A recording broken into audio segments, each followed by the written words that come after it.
Warning: this video covers a series of extreme horror films and describes graphic scenes of gore, SA, torture, death, among many other topics that may be upsetting or disturbing to some viewers. Viewer discretion is advised.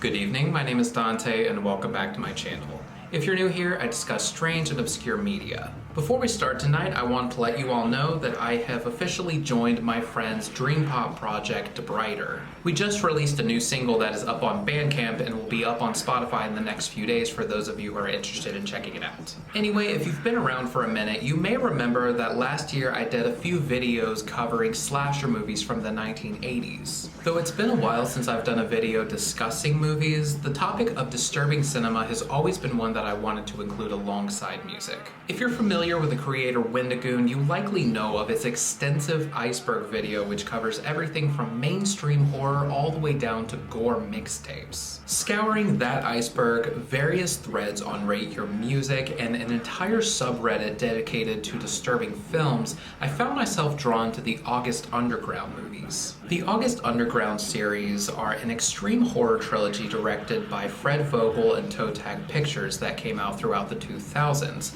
depicting brutal video diaries of a serial killer and his associates. For the sake of research, I took it upon myself to watch all three films, back to back, in one sitting. There have been quite a few creators who have covered these films either as reviews or to emphasize the controversy of the work themselves. However, after viewing the trilogy for myself, I felt more curious to learn more about the people behind this work and their intent. So while I will be discussing some of the scenes within the films and my thoughts on them, I'm also going to speak a bit about the crew, their inspirations, and some of the events that occurred surrounding the films. Major spoiler warning and an even bigger content warning. If you are sensitive to hearing about any of the topics on screen now, this video may not be for you. Otherwise, let's dive in. The year is 2000 in Pennsylvania.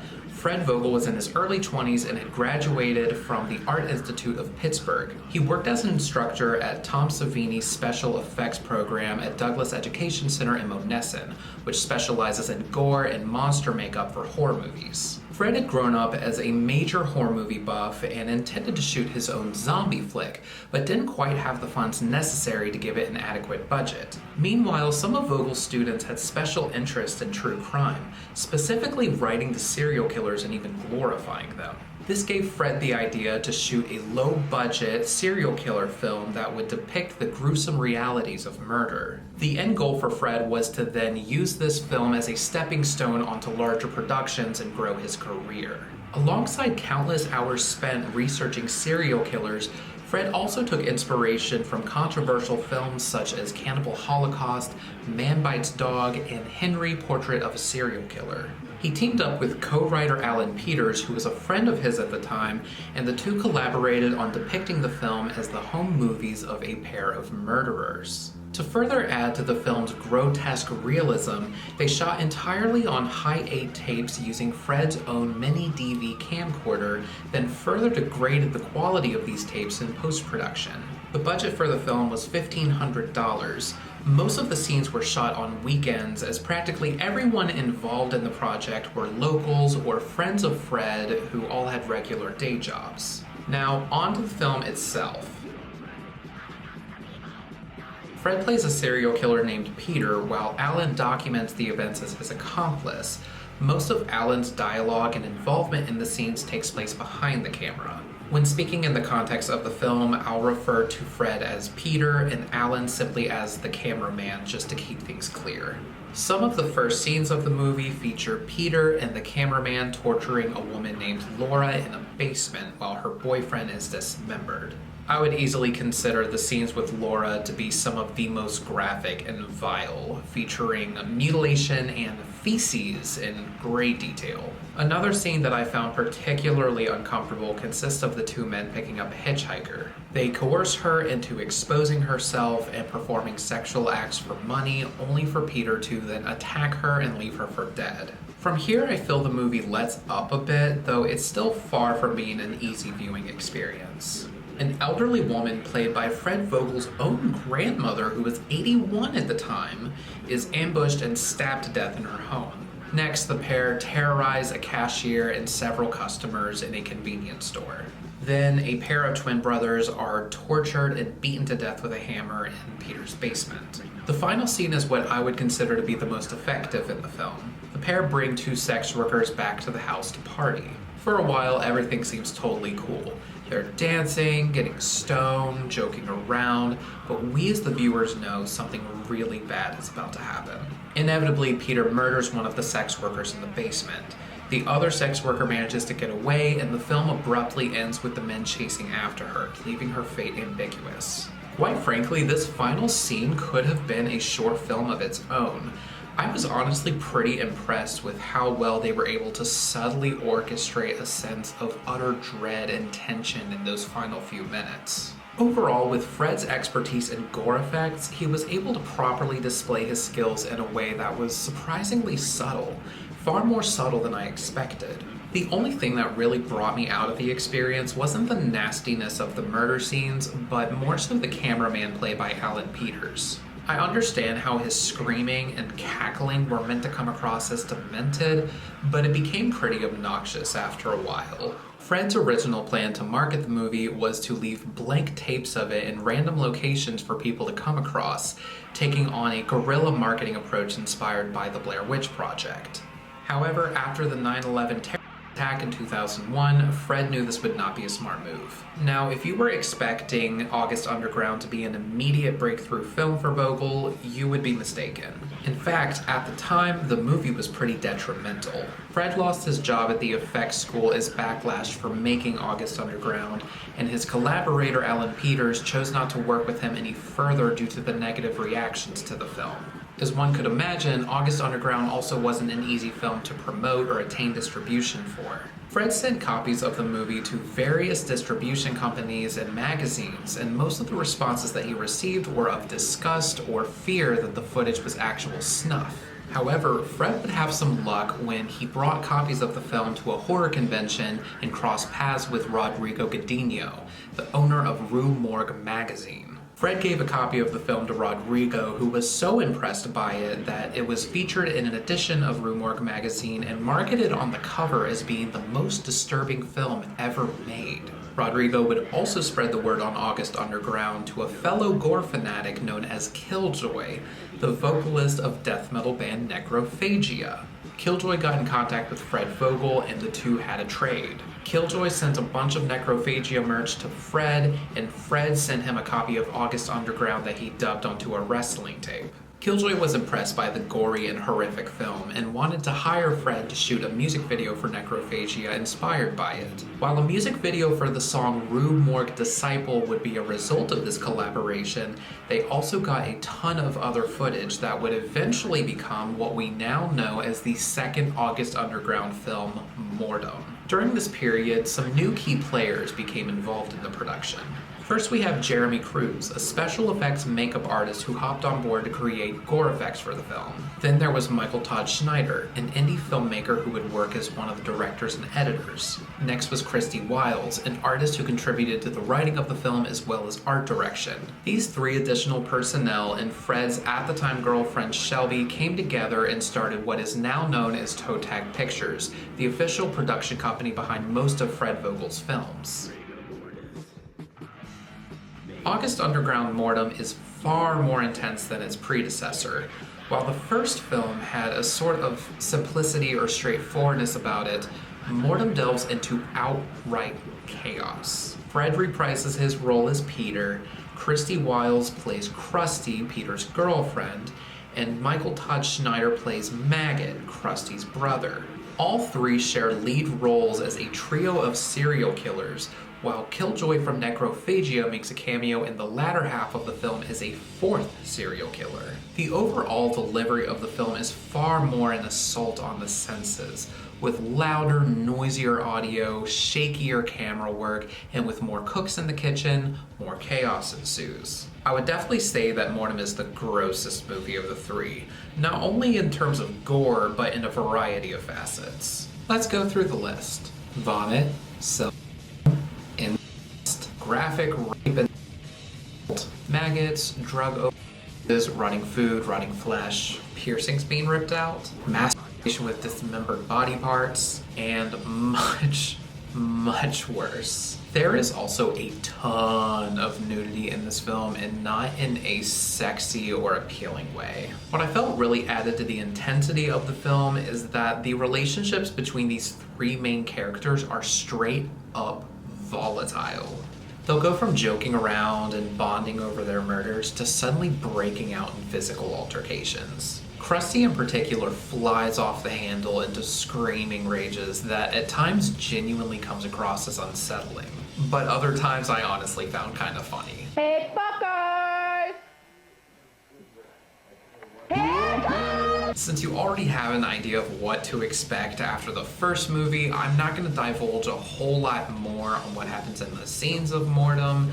Just know that it gets gnarly.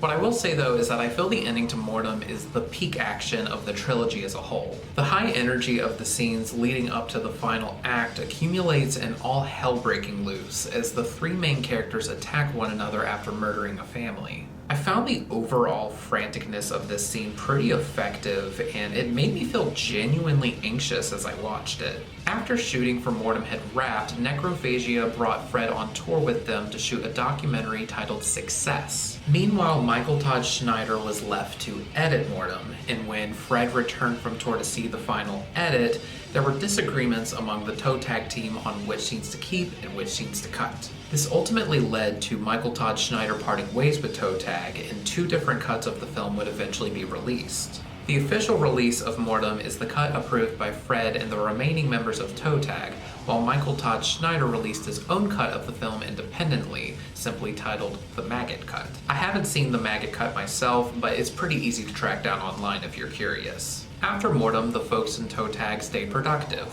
They made Toe Tag Pictures an official corporation as well as opened their first studio in Bellevue, Pennsylvania. Fred, Jeremy Cruz, and Christy Wiles were recruited to handle special effects and art direction for a sadistic horror film titled Murder Set Pieces, directed by Nick Palumbo and released in 2004. Fred and his wife Shelby wrote a supernatural horror flick titled The Red Sin Tower, which Fred directed and Toe Tag released in 2006. In the midst of this, however, there was one particularly unfortunate incident that's worth talking about. In 2005, Toe Tag were to appear at Roomwork's Festival of Fear, a horror convention in Toronto, Canada. However, Fred was stopped at the Canadian border and arrested by customs officials for attempting to bring copies of the two August Underground films into the country. They kept him in custody for over 10 hours, pending 16 charges of transporting obscene materials. These charges were ultimately dropped, but all of the copies of the films and merch that they brought with them were confiscated. Because Toe Tag is a self-financed operation, I cannot imagine how massive of a blow that situation must have been to Fred and his team. Anyway, in the latter half of 2006 going into 2007, Toe Tag came together to film the third and final installment in the August Underground series, Penance. After the chaotic experience of filming Mortem, Fred wanted to reclaim more of the creative control and work with a smaller crew of only close friends and diehard fans. In several interviews, Fred has stated that Penance was the most fun to shoot of the three films and that a lot more love went into it, working solely with his wife Shelby, Jeremy Cruz, and Christy Wiles.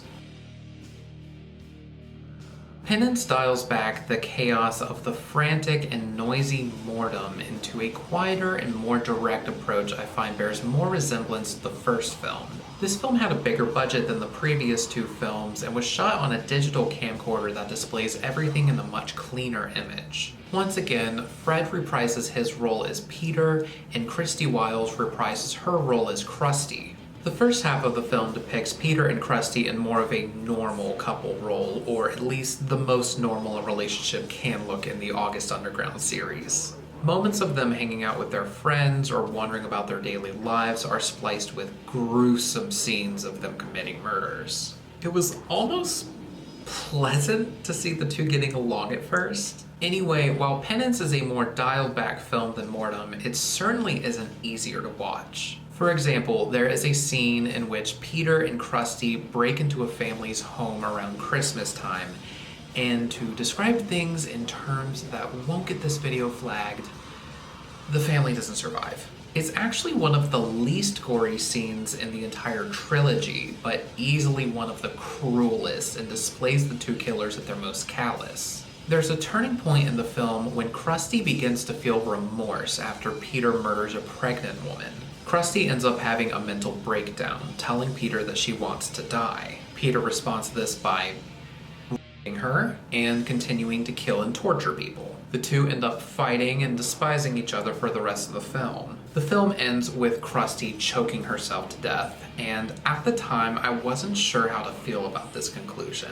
With a title like Penance, I had expected the film was going to end with some sort of revenge or comeuppance against Peter and Krusty. Like maybe they would end up killing each other, or one of the victims would fight back, or the police would take them down in a shootout. But then I thought that would have come across as more of a traditional Hollywood ending than the purposefully brutal approach that they intended. Listening back on interviews with Fred and really mulling over the details, I started to better understand the context of this title. Penance was meant to represent the overall toll that Peter and Krusty's crimes take on them.